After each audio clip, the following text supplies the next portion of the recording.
Hello दोस्तों, again welcome to my channel. आज हम ले आए हैं आपके सामने 2023 का बेसिक का पेपर, जिसका कोड है 430/6/3, है ना। होप आप सब अपनी तैयारी बहुत अच्छा कर रहे होंगे। आपके एग्ज़ाम के लिए ऑल द बेस्ट। आप पूरे कॉन्फिडेंट होंगे अपने एग्ज़ाम को लेकर। कुछ एमसीक्यूज़ में बच्चे डरते हैं कि क्वेश्चंस हम अटेम्प्ट कर लेते हैं, लेकिन एमसीक्यूज़ में डरते हैं, इसीलिए हम हर सीरीज़ में आपके लिए एमसीक्यू के सॉल्यूशन ला रहे हैं। तो जैसे हमने 2024 के एमसीक्यू के क्वेश्चन सॉल्व कर लिए हैं, वैसे हमारे चैनल पे 1 डे से 75 डेज तक का एक पूरा गया है चैलेंज, जिसमें हमने मैथ्स के ही क्वेश्चन और केस स्टडी सॉल्व करी है। अगर अभी तक आपने वो नहीं देखा है तो अभी जाकर सबसे पहले वो केस स्टडीज देख लीजिए और क्वेश्चन देख लीजिए कि कौन कौन से क्वेश्चन इंपॉर्टेंट है, प्रीवियस ईयर के क्वेश्चन पेपर में आए हैं। तो आज हम अपना जो पेपर है बेसिक का 2023 का, इसके 1 से लेकर 20 तक के एमसीक्यू देखने वाले हैं। बिना टाइम वेस्ट करे वीडियो को एंड तक देखिएगा, क्योंकि एजर्शन रीजन सबसे एंड में होते हैं, तो इंपॉर्टेंट है। तो बने रहिएगा और चैनल को सब्सक्राइब नहीं करा है तो अभी कर लीजिए, क्योंकि बोर्ड एग्जाम तक आपको ऐसी इंपॉर्टेंट वीडियो देखने वाली वो मिलने वाली है। चलिए आइए स्टार्ट करते हैं। तो ये रह गया जनरल इंस्ट्रक्शन, और इसके बाद आता है सबसे पहला question, the prime factor of the number 5488। तो 5488 के हमसे प्राइम नंबर कह रहा है, तो हम सबसे फटाफट निकाल लेंगे 5488।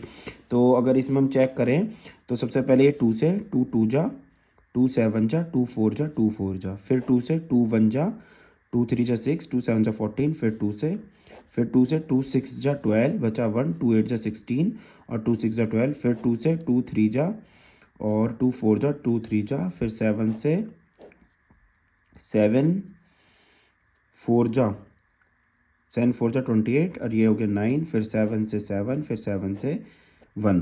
तो 3 आए 7, तो 2 की पावर 4 इंटू 7 की पावर 3। तो चेक कर लीजिए कौन सा ऑप्शन है। तो इसका करेक्ट ऑप्शन हो जाएगा बच्चों बी पार्ट। इसके बाद आपसे सेकंड क्वेश्चन में एक फॉर्मूला पूछा हुआ है, relation between mean mode median. तो आपका जो रिलेशन है बच्चों, इसमें इसके आंसर्स पर नहीं जाना है, हम आपको जो आंसर दिखा रहे हैं वो बच्चे ने लगाए हुए हैं।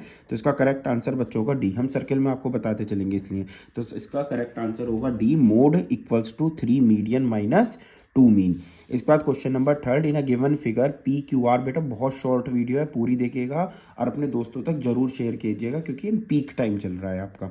इन a given figure in a triangle P Q R is a right angle triangle. एक राइट एंगल ट्रायंगल है। एट क्यू पर पी क्यू 4 सेंटीमीटर है और पी आर हमारे पास है 8 सेंटीमीटर। तो बच्चों इसे देखो इस टाइप से सॉल्व कर लीजिए कि पापा बी डी पियोगे। हाँ हाँ बेटा, जो आपका फॉर्मूला आप यूज़ कर रहे हैं, जो भी आपके पास टर्म है, तो इसे हमने लिख लिया है। अब हमें चाहिए हाइपोटेनस और बेस। तो हाइपोटेनस बेस में कॉस होता है, तो cos P equals to base है 4 और ये है हमारे पास 8। तो कॉस पी इक्वल्स टू आ गया 1/2। और बच्चों जो कॉस में वैल्यू होती है 1/2, वो कॉस 60 की होती है। तो कॉस से कॉस, तो पी की वैल्यू 60 डिग्री। तो एंगल 60 डिग्री आएगा। इसमें इस बच्चे ने सही लगाया हुआ है आंसर। तो 2023 के क्वेश्चन नंबर थर्ड का पार्ट हो जाएगा ए। ये कह रहा है find the median of a first 10 natural number. 10 natural number लिख लीजिए आप। तो आपके पास जो होंगे बच्चों 10 नेचुरल नंबर कहाँ से कहाँ तक होते हैं, नोटबुक पे समझा रहे हैं। पहले प्रीवियस ईयर की वीडियो हमने पेपर पे भी समझाई है, तो पेपर को नहीं करते हुए हम इस पे कर रहे हैं। तो 1, 2, 3, 4, 5, 6, 8, 9, 10। ठीक है। तो मीडियन के लिए हम 7th क्लास वाला फॉर्मूला लगा सकते हैं, अदरवाइज आप ऑरल भी कर सकते हैं कि 5 नंबर हमारे इधर हो गए, 5 नंबर इधर हो गए, तो इनके बीच में कौन सा आएगा, 5.5वां नंबर आएगा, है ना। कौन सा नंबर आएगा, 5.5वां। तो इसका आंसर जाएगा सी। अगर अदरवाइज आपको सॉल्यूशन देखना है तो सॉल्व कैसे करेंगे, तो इवन टर्म है, तो इवन के लिए n/2 TH, n/2 + 1 TH/2, ये वाला फॉर्मूला लगा देंगे। तो नंबर ऑफ टर्म 10 है, तो 10/2 सीधा लिख देते हैं। Fifth term 10/2, 5th + 1 6th term /2। तो 5th नंबर पर 5 है, 6th नंबर पर 6 है /2, 11/2 यानी कि 5.5। तब भी आपका आंसर यही आएगा। तो फोर्थ क्वेश्चन का जो करेक्ट आंसर हो जाएगा बच्चों, वो हो जाएगा सी पार्ट। इसके बाद पूछ रहा है the zeros of the polynomial. हमें जीरो जो दिए हुए हैं और इसके सॉल्यूशन ये आपसे मांग रहा है कि जैसे आपके पास P x equals to 2x² - 3 - है, तो आपको 2 नंबर बताइए। मिडल टर्म स्प्लिटिंग जो आपने 8th क्लास में करी है, बस सिर्फ वही करनी है बेसिक के पेपर में। तो इसमें 2 नंबर बताएंगे जिन्हें माइनस कर कर क्या आ जाए 1 और मल्टीप्लाई करके क्या आ जाए 6। तो 3 - 2, 3 2 जा 6 और 3 में से 2 गए 1। बाहर माइनस है तो बेटा अंदर के साइन हम चेंज कर देंगे चेंज। और इसी तरीके से इसमें से हम लेंगे कॉमन, और कॉमन हमारे पास आ रहा है x, तो यहाँ बच्चों हमारा बचा 2x और यहाँ बचा हमारे पास 3। इसमें से कुछ कॉमन नहीं आ रहा है, जब कुछ कॉमन नहीं आता है तो हम लेते हैं 1, तो यहाँ से लिया हमने 1, तो बचा 2x माइनस 3। तो एक ब्रैकेट x प्लस 1 और एक ब्रैकेट बना 2x माइनस 3। थोड़ा जल्दी कर रहे हैं क्योंकि आपका टाइम वेस्ट ना हो, बस जल्दी जल्दी आप सॉल्यूशन देख लें। तो यहाँ से x की वैल्यू -1 और यहाँ से x की वैल्यू 3/2। तो अब आपने ऑप्शन चेक कर लीजिए कौन सा ऑप्शन सही बैठ रहा है। x की वैल्यू आएगी एक -1 और x की वैल्यू आएगी 3/2, यानी कि इसका करेक्ट आंसर होगा डी। फिफ्थ क्वेश्चन का करेक्ट आंसर होगा बच्चों डी। इसके बाद ऑरल क्वेश्चन की सीरीज में क्वेश्चन नंबर 6 ये कह रहा है the number of the graph solution, x के कितने सॉल्यूशन होंगे। तो हम जानते हैं कोई इक्वेशन x एक्सिस पर जितनी बार कट करती है उसके उतने ही सॉल्यूशन होते हैं। तो बच्चों इसका सीधा सीधा आंसर हो जाएगा सिक्स्थ क्वेश्चन का 1 2 3 4, तो इसका सही आंसर हो जाएगा 4 टाइम्स। ठीक है, इसके बाद क्वेश्चन नंबर 7 देखिए the distance of the point 5,0 from the origin. Origin से कितनी डिस्टेंस होगी आपको ये बताना है। तो बच्चों बहुत ध्यान से क्वेश्चन कर लीजिए। तो 5,0 और फ्रॉम ओरिजन 0,0, तो सीधा फॉर्मूला लग जाएगा x2 माइनस x1 का होल स्क्वायर, इधर 0 ही बनेगी। तो ये आ गया 5 का स्क्वायर 25, 5 ही आ जाएगा घूम फिर के। ठीक है, तो क्वेश्चन नंबर 7 का जो करेक्ट आंसर हो जाएगा वो हो जाएगा बी पार्ट। इसके बाद पूछा if the mean of this number is 9, तो मीन का फॉर्मूला ये जो मीन के क्वेश्चन आ रहे हैं बच्चों 7th क्लास में आपने सॉल्व करे हैं, तो थोड़ा ध्यान से सॉल्व करिएगा। इसने पूछा है if the mean of this number is 9, तो 6, 7, x, 8, y, 14 इज़ 9। इसका आंसर 9 है। तो फॉर्मूला क्या होता है आपके पास, sum of all number upon total number equals to answer. तो सम ऑफ ऑल नंबर तो 6 + 7 + x + 8 + y + 14, कितने नंबर हैं 1 2 3 4 5 6 नंबर हैं, इक्वल्स टू 9। अब इन्हें प्लस कर लीजिए आप, 8 14 और ये 6, ये हमारे पास हो गए 20 और 8 हो गए 28 और 7 हो गए 35।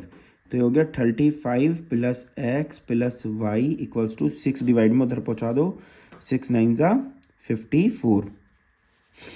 ठीक है बच्चों, तो x + y equals to 54 minus के 35। तो इक्वेशन बन गई x + y, 14 में से 5 माइनस करोगे तो बचेंगे 9 और 4 में से 1, तो x + y इक्वल्स टू 19। ये इसका होगा बच्चों करेक्ट आंसर। तो ये हो गया ऑप्शन नंबर 8th का, जो हो गया ऑप्शन नंबर बी। ठीक है, अब आते हैं 9th क्वेश्चन पर। If the natural number n, तो n की power n can not and with 0। देखो बेटा अगर n की पावर कुछ भी रख लोगे आप, 2b 3b, तो ये पूरा कितने नंबर ऐसे हैं कि जिनमें 0 आ सकता है। ठीक है ना, तो तुम आप देखोगे इसकी फॉर्म में कभी भी 2 और 5 बने ही नहीं रहा। 8 के अगर आप फैक्टर करोगे तो 2 बनेगा, 5 नहीं बनेगा, तो इसमें कभी कोई ऐसा नंबर नहीं आ सकता। तो 9 का आ जाएगा first option A. Area of a quadrant of a circle radius 7, देखो एरिया ऑफ क्वाड्रेंट πr²/4, तो 22/7, आर हमारे पास 7 है इंटू 4, तो एक 7 से एक 7 कट गया, ये हो गया 2 1 जा 2 2 जा, तो 77/2। तो 10 क्वेश्चन का करेक्ट आंसर हो चुका है हमारे पास सी। 10 का हमारे पास करेक्ट आंसर हो चुका है सी। अब आ जाओ बच्चों 11th क्वेश्चन पर कि 11th क्वेश्चन क्या कह रहा है। 11th क्वेश्चन हमारे पास ये दिया हुआ है। देखो बच्चों इसे भी हम ऑरल समझ सकते हैं। हम जानते हैं कि ये टेंजेंट रेडियस के साथ 90 डिग्री का एंगल बनाती हैं।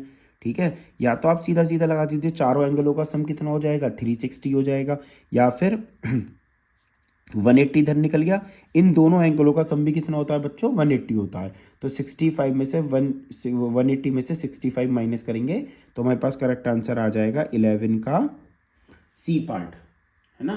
11 क्वेश्चन नंबर 11 का सी पार्ट आ जाएगा। इसके बाद आ जाइए 1 card at a random from the well shuffle 52 card, 52 card को शफल करा गया है। What is the probability of a black king. तो बच्चों एक चीज यहाँ देखो, हमारे पास जो किंग होते हैं वो हमारे पास 4 होते हैं, 2 हमारे पास रेड के किंग होते हैं और 2 हमारे पास ब्लैक के किंग होते हैं। ठीक है, अब हमारे पास पूछा है टोटल हमारे पास है 52 कार्ड, तो ब्लैक होना चाहिए और राजा होना चाहिए। तो 2 कार्ड है हमारे पास और टोटल 52 है, तो ये कट गया 2 1 जा 2 और ये हो गया 26। तो करेक्ट आंसर बच्चों हो जाएगा 1/26। तो क्वेश्चन नंबर 12 का हो गया करेक्ट आंसर ए। इसके बाद what is the value of के की वैल्यू क्या होगी इफ 6 के lie on the line present by the this line. अगर ये इस वाली लाइन से रिप्रेजेंट कर रहा है तो what is the value of x की वैल्यू के की वैल्यू हमें निकालनी है। तो हमें एक जनरल इक्वेशन दी हुई है, जनरल इक्वेशन हमारे पास x minus 3y plus 6 equals to 0। तो मैं x की जगह क्या पुट कर लोगे 6 और y की जगह k पुट करो जल्दी से। तो जल्दी से हम पुट करेंगे x की जगह 6 और y की जगह k। तो माइनस का 3 इक्वल्स टू ये हो गया माइनस का 12। तो k की वैल्यू आ गई 12/3। तो k की वैल्यू आ गई बच्चों 4 3 4 जा 12। तो इसका करेक्ट आंसर हो जाएगा 13 का डी पार्ट। इसके बाद अगर ये इसके मिड पॉइंट है तो what is the value of A. तो ए के नहीं तो मिड पॉइंट का फॉर्मूला बच्चों होता है x1 plus x2/2 equals to answer. तो आंसर x का आंसर देख लीजिए, x का आंसर क्या है 2। तो x1 मेरे पास है 6, x2 मेरे पास है a/2 इक्वल्स टू 2। 2 डिवाइड में तो उधर मल्टीप्लाई में चला जाएगा 4 4 माइनस 6। तो a की वैल्यू बच्चों आ जाएगी -2। a की वैल्यू कितनी आ गई हमारे पास -2। तो 14 का भी करेक्ट आंसर डी। फिर से प्रोबेबिलिटी का क्वेश्चन है again. As died is a throw. एक हमें डाइस है लूडो वाला जो होता है उसे थ्रो करा गया है। The probability of getting an odd prime number हमसे पूछा हुआ है, ऑड प्राइम नंबर हमें आपको बताना है। तो और हम पूरा डाइस लिख लेते हैं। तो डाइस में हमारे पास 1 2 3 4 5 6 होते हैं, जिसमें ये क्वेश्चन रिपीट है 2024 में भी आया है 2023 में भी आया है। तो इसका मतलब बहुत इंपॉर्टेंट क्वेश्चन है ये। तो अगर हम देखें ऑड भी होना चाहिए प्राइम नंबर भी होना चाहिए। तो प्राइम नंबर और हमारे पास जाएगा प्राइम नंबर। तो हमारे पास ऐसे दो हैं जो ऑड भी हैं और प्राइम नंबर भी हैं। तो 2/6 ये कट जाएगा, आंसर आएगा 1/3। तो आंसर हमारे पास बच्चों कितना आ जाएगा 1/3। ये MCQ है, मतलब मेन ये है वीडियो कि आप 15 से 20 मिनट में अगर आपको आता है बहुत जल्दी आप अपने MCQ पेपर शुरू होने से पहले भी माइंडली सॉल्व कर सकते हैं। तो ज़्यादा टाइम वेस्ट नहीं करिएगा, फोकस अपने बस कि आपने जो करा है वो सही करा हो, बस इस चीज़ पर रखिएगा। क्योंकि जल्दबाजी में बच्चे क्वेश्चन गलत कर देते हैं और हम चाहते हैं कि वो आप गलती बार बार ना करें। जो आपको प्री बोर्ड से सीखने को मिली होंगी, स्कूल के टेस्ट से सीखने को मिली है कि जो गलती हमारी हो गई है वो अब आपके पेपर में नहीं होनी चाहिए। फाइंड द वैल्यू ऑफ के की वैल्यू निकालिए if the line have no solution. हमें जो कंडीशन दे रहा है बच्चों ये किसकी दे रहा है, नो सॉल्यूशन की कंडीशन दे रहा है। तो नो सॉल्यूशन की कंडीशन का आपको केस क्लियर होना चाहिए। नो सॉल्यूशन होता है A1/A2 is equal to B1/B2 is not equal to C1/C2। तो इसमें पुट कर दीजिए। तो आपको A1 की वैल्यू k है, A2 की वैल्यू 3 है, B1 की वैल्यू 2 है और B2 की 4 है, C1 की -5 है और इसकी -1 है, नॉट इक्वल टू। तो आपसे पूछ रहा है क्या होनी चाहिए, what is the value of k। तो हम इन दोनों को रख के सॉल्व कर लेंगे। तो k इक्वल्स टू 2/4 इंटू 3, ये इससे कट गया 2। तो k की वैल्यू 3/2 होनी चाहिए। सिर्फ इतने इतने से क्वेश्चन आ रहे हैं। तो अगर आपको नो सॉल्यूशन की कंडीशन क्लियर है, अगर आपने पैरेलल लाइन की कंडीशन क्लियर है, अगर आपको इंटरसेक्टिंग लाइन की क्लियर का फॉर्मूला आता है, अगर फॉर्मूला बेस है सिर्फ, अगर आपको सीधा फॉर्मूला आ रहा है पुट करो देन आंसर, पुट करो देन आंसर, केवल इतना सा आपसे पूछा जा रहा है। तो बच्चों फॉर्मूले कर लो, अब भी टाइम है, कर लो। जिन्होंने नहीं करे हैं पक्के करो और लग जाओ तैयारी पे। ये नहीं आने वाला टाइम दोबारा कभी सोचो कि भैया अभी तो अब मार्च में करेंगे, जब करेंगे पेपर में 10 दिन की छुट्टी है। लगो बेटा, करना पड़ेगा, ठीक है ना। तैयारी पर जी जान से लगो अपना। इफ द एक्स, अगला question -5x, 3 are the consecutive term of the AP। तो what is the value of x, x की वैल्यू बतानी है हमें। तो सोचो बच्चों, देखो ये हमारे पास क्या है, A1 -5 है, A2 हमारे पास x है और A3 हमारे पास कितना है 3 है। तो A1 का फॉर्मूला तो A ही हो गया और इसका फॉर्मूला हो गया A+D और ये हमारे पास हो गई A+2D। इसकी वैल्यू 3 दी है, A की वैल्यू -5 है। तो यहाँ पर पुट करके हम अपना D निकाल लेंगे। यहाँ पे पुट करके हम क्या निकाल लेंगे अपना D। तो ये इधर माइनस है, इधर हो जाएगा प्लस, तो ये हो गया 8। तो D की वैल्यू आ गई बच्चों 4। अब 4 को यहाँ पुट कर दो, हमें A2 निकालना है। तो A+D, A की वैल्यू -5, D की वैल्यू 4, तो यानी A2 हमारे पास आ गया -1। A2 बच्चों हमारे पास क्या आ गया -1, ऑप्शन में चेक कर लीजिए। तो क्वेश्चन नंबर 17 का करेक्ट आंसर हो जाएगा हमारे पास डी।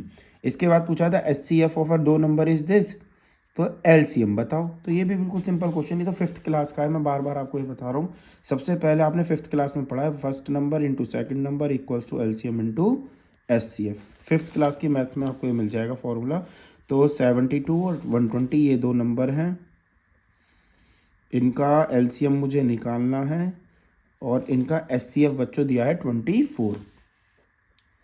तो ये मल्टीप्लाई में है तो ये आ जाएगा डिवाइड में। 24 से ये भी कट जाएगा, वैसे ये काट लो। 12 1 जा 12, 12 2 जा 24 और 2 से ये गया पूरा पूरा 36। तो 360 is the LCM, option C. इसके बाद एजर्शन रीजन और आ जाइए क्वेश्चन नंबर 19 और 20। 19 क्वेश्चन क्या कह रहा है, 19 कह रहा है फॉर थीटा जो कि 90 और इससे बड़ा है, cosec theta minus cot theta या cosec theta plus cot theta are the reciprocal of each other. ये एक क्वेश्चन भी है, बोर्ड्स में आता है ये क्वेश्चन कि cosec theta plus cot theta की वैल्यू आपको दी है और आपको ये यूज करके निकालनी है, तो आप सीधा उसका रेसिप्रोकल कर देते हैं, है ना, क्योंकि हमें स्क्वायर वाला फॉर्मूला पता है। तो उसके according cosec theta minus cot theta और cosec theta plus cot theta एक दूसरे के क्या होते हैं, रेसिप्रोकल, सही लिखा हुआ है। इसके बाद हमें जो दिया हुआ है एक आइडेंटिटी दी हुई है, तो आइडेंटिटी आपको चेक करके बताओ कि आपको बिल्कुल सही लिखी हुई है या इन्होंने ये गलत लिखी है। तो बच्चों आइडेंटिटी हमारे पास है गलत, ये होता है cosec cot square theta minus cosec square theta -1 होता है, इन्होंने +1 लिख के दिया है, तो इसका रीजन हो गया गलत। तो इसका करेक्ट आंसर बच्चों जाएगा C part, A is true but all is false. अगला देखिए, the probability of a leap year is the 53 Sunday is 2, yes सही है। The non leap year is the 53 Sunday is 1/2, ये भी सही है। लेकिन इस सेंटेंस से कोई लेना देना कोई है, एक तरीके से अलग क्वेश्चन सॉल्व करा है और ये अलग क्वेश्चन सॉल्व करा है, तो इसका करेक्ट आंसर हो जाएगा बी। दोनों ही सही है लेकिन करेक्ट एक्सप्लेनेशन नहीं है। तो दोस्तों ये था हमारे पास 2023 का बेसिक का मैथ्स का पेपर, जिसके हमने 1 से लेकर 20 तक के MCQ 17 मिनट्स में देख लिए हैं। तो बहुत क्विक अप होने वाला है, कहीं कोई चीज़ नहीं आती आप हमें बताइए। इसके बाद हम आपके लिए ला रहे हैं वीडियो अगली 2023 का स्टैंडर्ड का पेपर, ठीक है ना, उसके 1 to 20 MCQ, जितने MCQ और केस स्टडी हम दे रहे हैं आपको चैनल पे। तो इस वजह से चैनल को सब्सक्राइब कीजिए और हमारी वीडियो को लाइक कीजिए और जितना शेयर कर सकते हैं दोस्तों तक। एक रिवीजन टाइम फिक्स कर लीजिए, उसमें एक बार सारे क्वेश्चन क्विक अप जल्दी से सॉल्व आप कर सकते हैं। थैंक यू दोस्तों।